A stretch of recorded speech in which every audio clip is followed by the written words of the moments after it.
Good morning, everyone. Before we get into today's video, I want to go ahead and apologize first if you hear any weird noises like that. I have acquired hiccups just before this damn recording, so I'm sorry about it. It's going to be difficult to deal with for both of us. It hurts.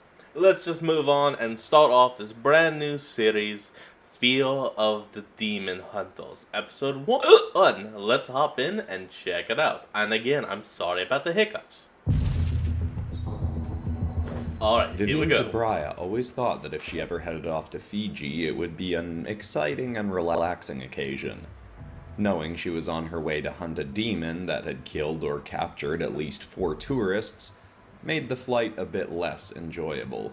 She was glad to have 3 other demon hunters with her, but that didn't make her feel much better. She had seen enough of her allies killed and hurt in the field to know backup didn't always guarantee an easy hunt. Plus, Clayton being along for the trip always hung a cold, wet blanket over any experience. Viv was sat on the sleek Black Predator coalition of demon hunters jet, spinning 2 of her throwing knives in her hands anxiously. She jumped as Clayton's voice snarled out her nickname. "Hey, Final Girl, who gave you those knives again? What sentimental value do they have, and how do you never lose them on a hunt?" It was a fairly innocent question, but coming from him, it just felt invasive. Plus, she didn't have a real answer she was willing to share, just the one she'd rehearsed every time she'd been asked. "My brother, Sebastian, gave them to me as a joke the year before he died. I have lost one, but after that I started being more careful with them." A weapon with strong sentimental value to the wielder was one of the most effective things to use against a demon, so most hunters carried something like that. Viv's throwing knives had just been something she bought herself as a cover. Her own supernatural abilities were effective enough against other demons without an additional weapon. Though she knew she'd have to be extra careful about using her other form on this mission. If she was ever going to tell anybody in the Coalition her secret, it certainly wasn't going to be Clayton. Everybody in the Coalition... You know, it's actually been a long time since we dealt with Fear and these demon hunters, so it is still kind of interesting to hear about them. Even though most of us probably all having trouble remembering them. Like, even I am having a bit of trouble remembering them. But not Fear herself, because I remember her overseer powers were stolen by one of the Archons, and she was just left with only immortality on some deserted-ass island. Coalition knew how he'd treated the now legendary hunter Koshmara Naroi after she gained her demon abilities. And Mara hadn't done anything half as bad as what Viv had done. Before Clayton could press Viv for more information, she felt a wave of relief as Commander Tamika Wiggins marched out of the cockpit. Interesting name. "Alright, hunters, listen up. We're going after Crestiguara, the iguana demon, but gotta be good and ready for any other of Zuphiathan's demons showing up too. More and more of his nasty little animal demons have been popping up like daisies every which way till Tuesday, and been way more aggressive than usual. It's like they don't care about getting seen by civilians anymore. Luckily, most of the footage popping up online is just getting accused of being AI-generated scams, but we still want to put a hold on this as soon as possible. If this thing talks, before we kill it, we get it to say anything we can about where Zuphiathan is and what in the floating what the heck he's up to." Clayton sneered. "We all know this You don't like to cuss? That's a little strange. Ames, I wonder why." Wiggins, you got anything new and useful to share, or are you just gonna keep wasting our time?" "As always, Grandpa Greychild, that's Commander Wiggins to you, and I'm just making sure you remember what's what. I know your head is as thick as a bucket of porridge." Ooh! Jax, the hunter sitting next to Vivian, let out a short, quick laugh before stopping himself. Clayton was only in his mid-20s, like Vivian, but his hair had gone gray years ago, so those few brave enough to insult him would usually call him an old man. Viv wouldn't normally laugh at someone for going gray early, but it was Clayton. She rarely felt bad for him about anything. Vivian stifled her own laugh, then raised her hand. "Commander Wiggins." "Girl, please, you can call me Tamika." Jax laughed again, less successfully holding it back this time. Vivian continued. "Tamika, have we gotten any word from the Angels yet? I know they're not often super helpful to the Coalition, but they've got to know something about what's up with the increased demon activity lately, right?" Tamika rolled her eyes. Those things are about as much angels as I am one of the three wise men. As far as I can tell, they haven't done much helpful since making those gem things a zillion years ago, and where are those now? So Wait, no, they ain't gem said nothing to things? us yet, and we can't wait around for 'em to say something. Could they be talking about the Archons? I'm not sure. Now strap in and ready up, everybody. We're wheels down in 5. Viv was already buckled up, but Jax clipped on his seatbelt next to her, then kept fidgeting anxiously with his metal baseball bat.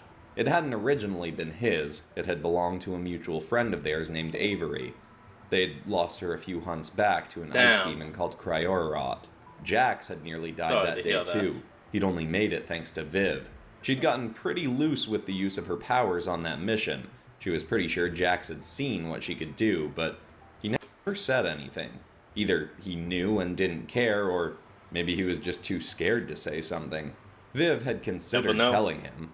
They weren't super close, but she was desperate to talk to anyone about her situation. Still, out of fear of what he'd say, she kept quiet.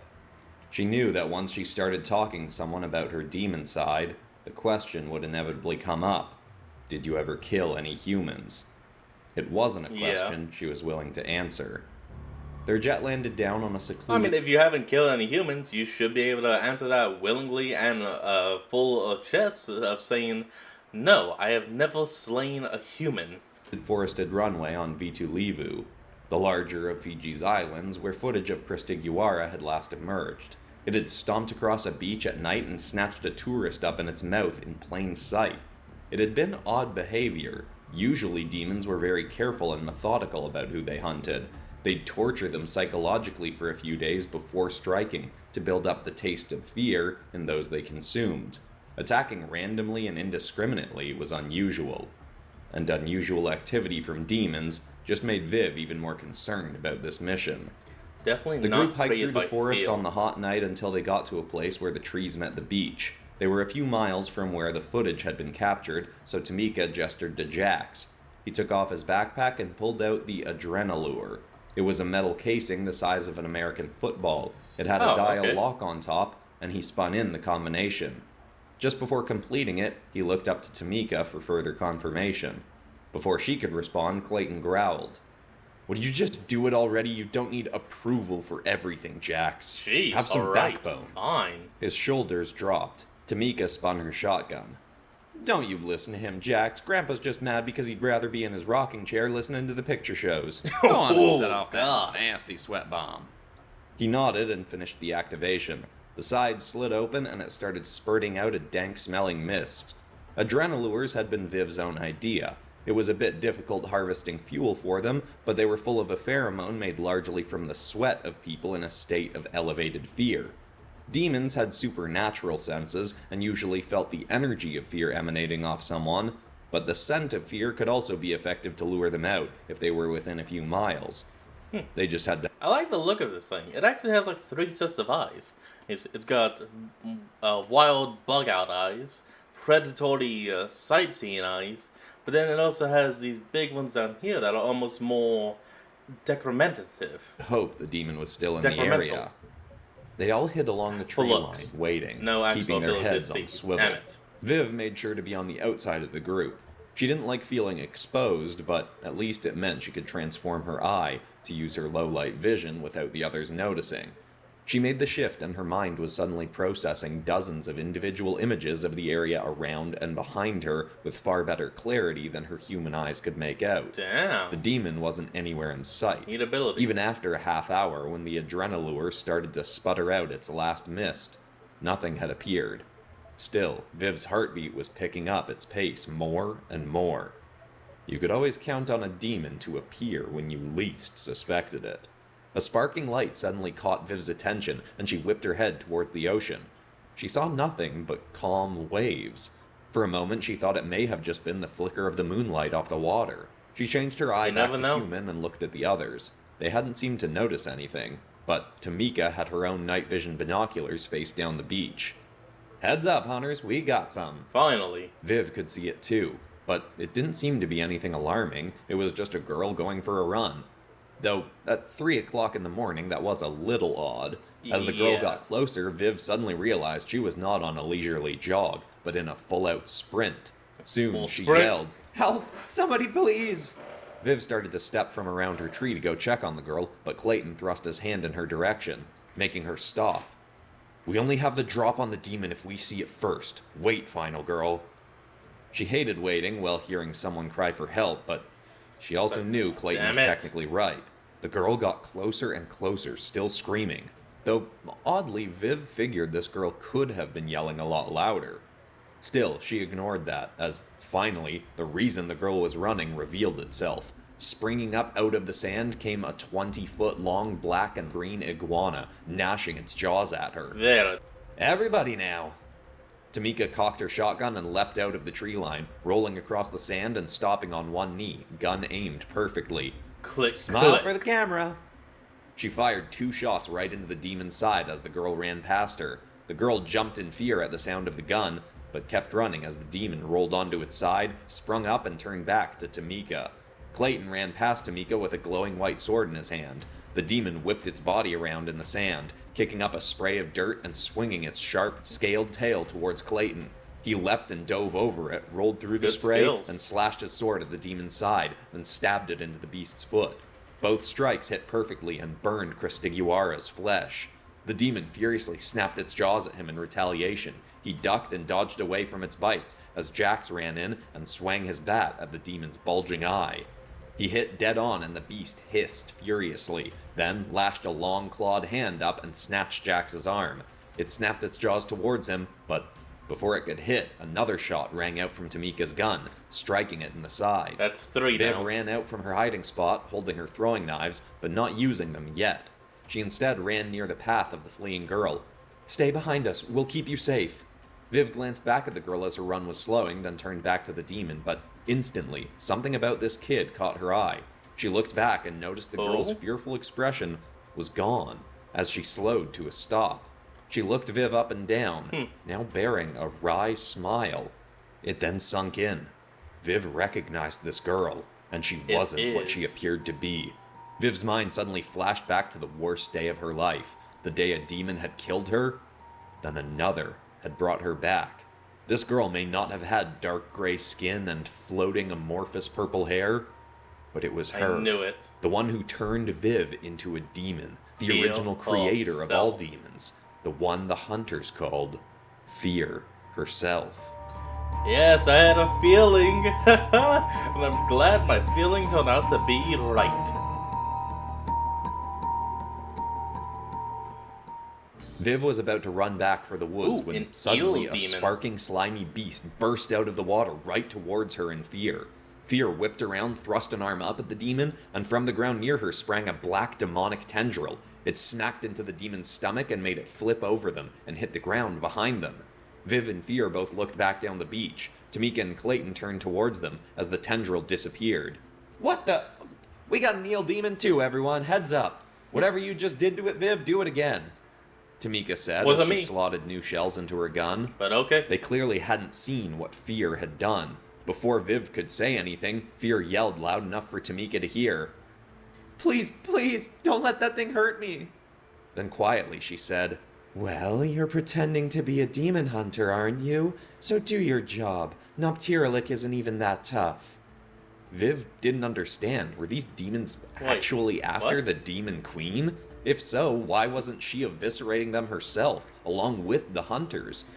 Yep, I figured as much. We had Field's origin story, and now and from that we figured out how she got our powers. The overseer of the world. This is kind of a cliff notes for all those that haven't seen. The overseer of her world washed up on her land a few thousand years ago when Field was still a little girl. He was sick and tired of all the shit, so he just forced the abilities onto whoever was close, which just happened to be a young Field. Then, in the midst of a big storm, her power was ignited when she was accidentally feeding off of the feel of one of her fellow tribekins, and allowing the storm to dissipate, turning her into sort of a savior slash goddess, while all she wanted was the approval of her only living family, her grandmother. But the grandmother kept saying, "You can do more, you shall do more, you'll disappoint," all that kind of stuff. And eventually, Field just snapped. She started making and the monsters and demons out of the field around all, until eventually turning from an overseer of protection into an overseer of destruction.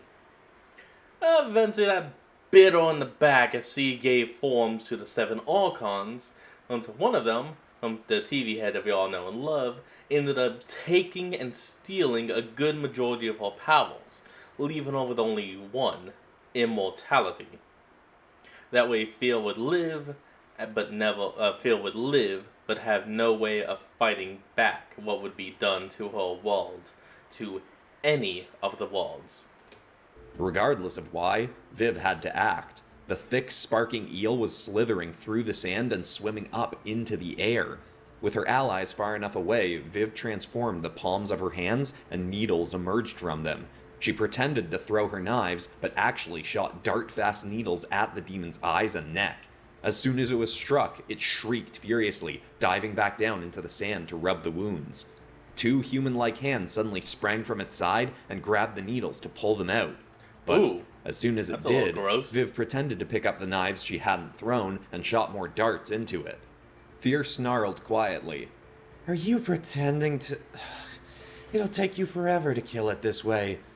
Fine, I'll get it out of their line of sight. Follow me." She sprinted towards the forest. "Please, don't let it get me."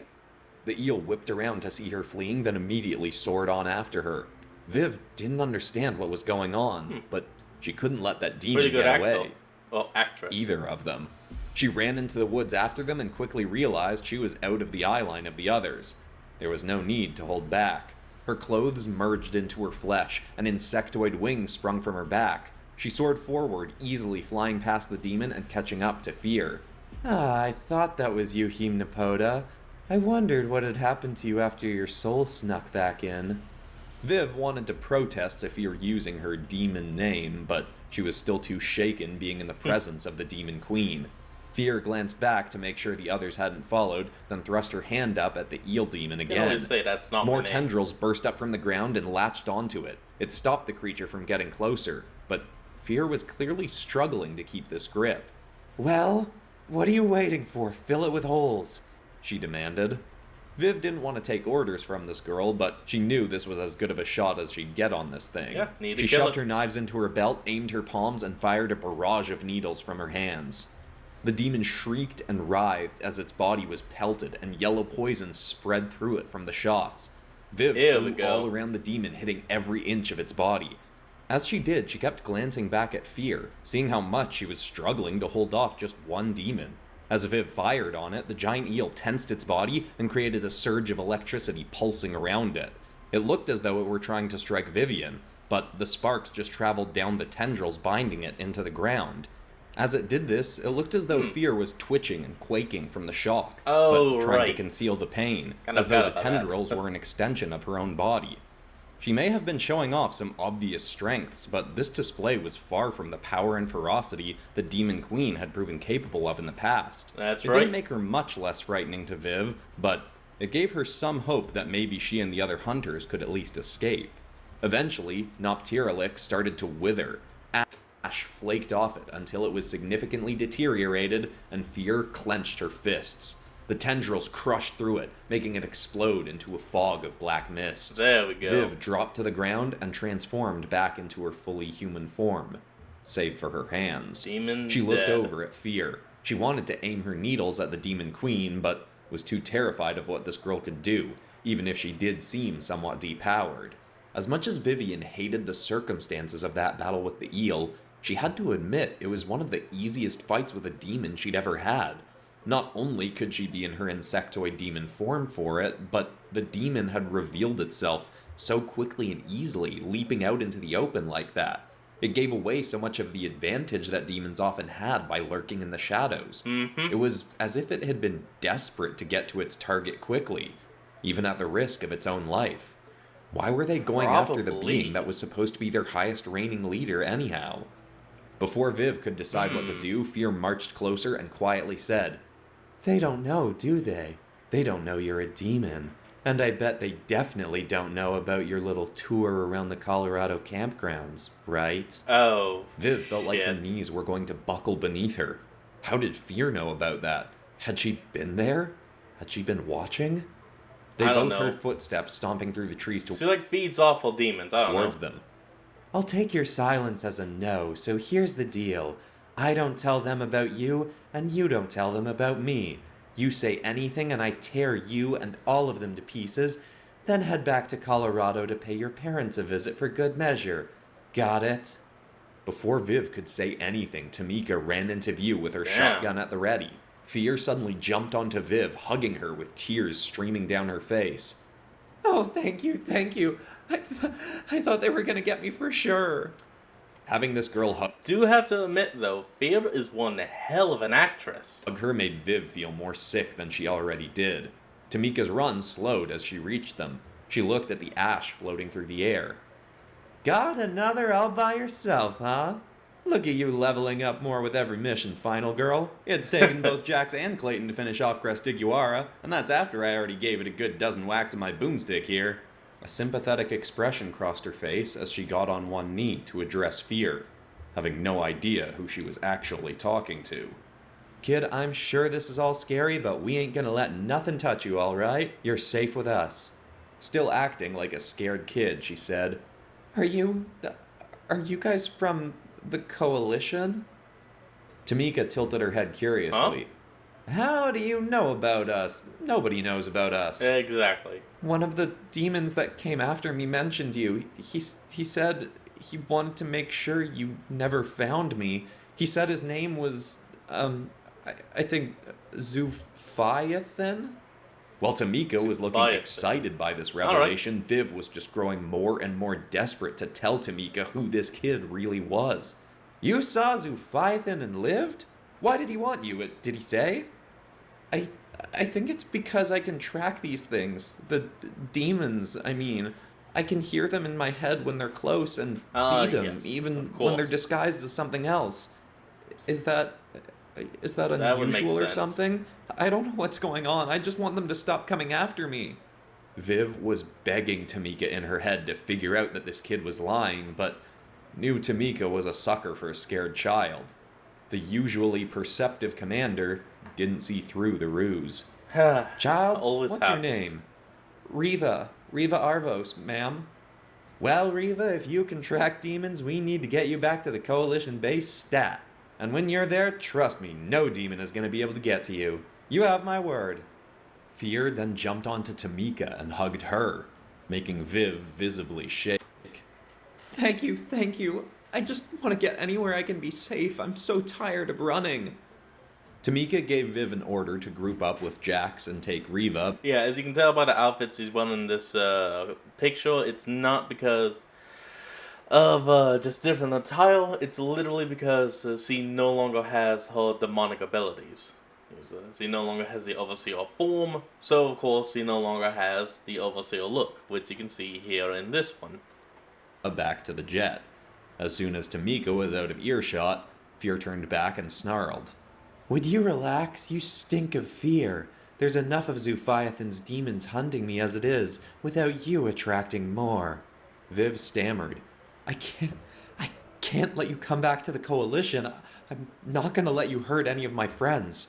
Fear stomped towards Viv and her eyes glowed yellow. Listen, you useless excuse for a demon. I'm not going to kill anyone as long as you keep your mouth shut. I just need to get in, get the gem I'm looking for, then I'm gone and you'll never see me again. So put on a not-so-cowardly face and let's get this over with. It's not like I want to be surrounded by you insufferable hunters any more than you want me around. Yes. Wait, the gem? You know we don't have any of the gems of the angelic, right? We only know where 2 of those are and they're not even in our world anymore. Fear grunted. Oh. I'm not after those. A demon couldn't use them even if we wanted to. All I need is the Demonatrix, then I'm gone. So get it together or else I'll change my mind about killing people. Wait, the Demonatrix! I know exactly what it is! Ooh! We're getting some good tie-ins up in this! Slaughter all your friends and make it look like it was all your doing, demon. She marched off towards the beach, leaving Viv as horrified as she'd been yet. The Demonatrix, when used by someone who knew what they were doing, allowed the user to channel the power of dozens of different demons. After its last user died, it had been safely housed in the main base of the Predator Coalition of Demon Hunters. No hunter had proven able to use it safely in years, so it had just remained locked away. Viv didn't understand what... For information on what that is, I'd recommend checking out the Popcross Studio video on turning Ben 10 aliens into demons. Check that out and you'll get the information you're looking for. Fear could want it for, but she knew it couldn't be anything good. Vivian had a million questions, but the most dominant one in her mind was, could she stop whatever Fear was planning, while also keeping her demon identity a secret? I have no honest idea, so good luck. No, seriously, good luck. I have nothing.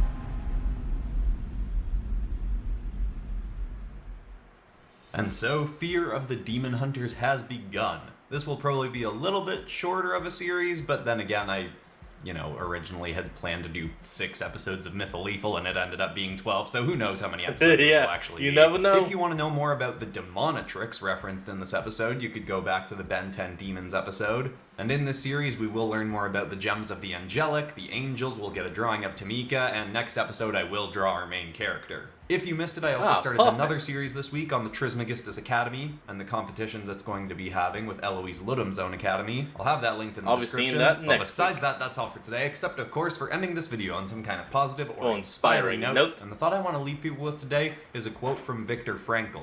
And in this quote, he's referring to his time in a World War II concentration camp. He said, "They will not make me hate. I will live with hope. They will not make me bitter. I will forgive. They will not make me mean-spirited. I will love. They cannot make me anything I do not choose for myself." Viktor Frankl has a ton of very inspiring works and quotes, but again, he said that about his time in a concentration camp. So when you're going through a really difficult time in your life, and you think there's no way to be hopeful through it, just remember that you don't have to succumb to those limiting beliefs. You have the capacity to find hope and love and positivity even in the darkest times. I hope that's inspiring. I love you all, and I'll see you all in the next episode on Monday. Starseed Psyche, Episode 4.